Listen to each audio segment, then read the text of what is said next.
बाळासाहेब ठाकरे स्मारक समिती अध्यक्षपदी उद्धव ठाकरेंची नियुक्ती। मुख्यमंत्री पदाची शपथ घेताना उद्धव ठाकरेंनी दिला होता राजीनामा। नवीन शासन निर्णयानुसार पुन्हा अध्यक्षपदी नियुक्ती। मुंबई महापालिका निवडणुकीसाठी मनसेची खलबत। वॉर्ड संदर्भातल्या चर्चेसंदर्भात आज मनसे नेत्यांची शिवतीर्थावर बैठक। मुख्यमंत्री देवेंद्र फडणवीस छत्रपती संभाजीनगर दौऱ्यावर। माजी मुख्यमंत्री वसंतराव नाईक यांच्या पूर्णाकृती पुतळ्याचं करणार उद्घाटन, तसेच भाजपच्या कार्यालयाचं करणार उद्घाटन।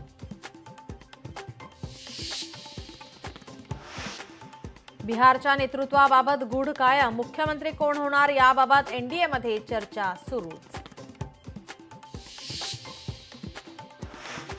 खासदार सुप्रिया सुळे आज नवले पुलाची करणार पाहणी। 2 दिवसांपूर्वी झालेल्या भीषण अपघातानंतर NHAI अधिकाऱ्यांसोबत करणार पाहणी। मुंबईत 4 ठिकाणी कबूतरखाने सुरू करण्याचा निर्णय। मात्र गेल्या 15 दिवसात एकही संस्था पुढे न आल्याने कबूतरखाने सुरू करण्यात अडथळा।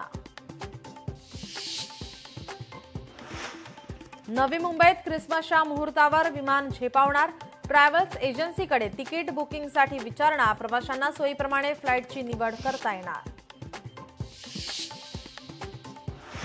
मुंबईत कचरा संकलनात 3000 कोटींचा घोटाळा। कचरा वेचक कर्मचाऱ्यांचा आरोप। धोकादायक गाड्यामधून प्रवास करतायत कचरा वेचक कर्मचारी।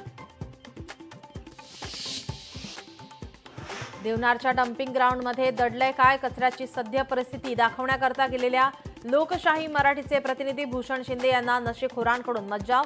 देवनारच्या डम्पिंग ग्राउंडमध्ये ड्रग्सचा धंदा, संशयाचं वावटळ। देवनारच्या डम्पिंग ग्राउंडमध्ये वार्तांकनाकरता गेलेल्या लोकशाही मराठीचे प्रतिनिधी भूषण शिंदे यांच्यावर नशेखोरांकडून हल्ला करण्याचा प्रयत्न। डम्पिंग ग्राउंडच्या नावाखाली ड्रग्सचं रॅकेट सुरू असल्याची शक्यता। Voice of media international forum आयोजित राज्य शिखर अधिवेशनात लोकशाही मराठीचे मॅनेजिंग एडिटर विशाल पाटील यांचा मान्यवरांच्या हस्ते सन्मान।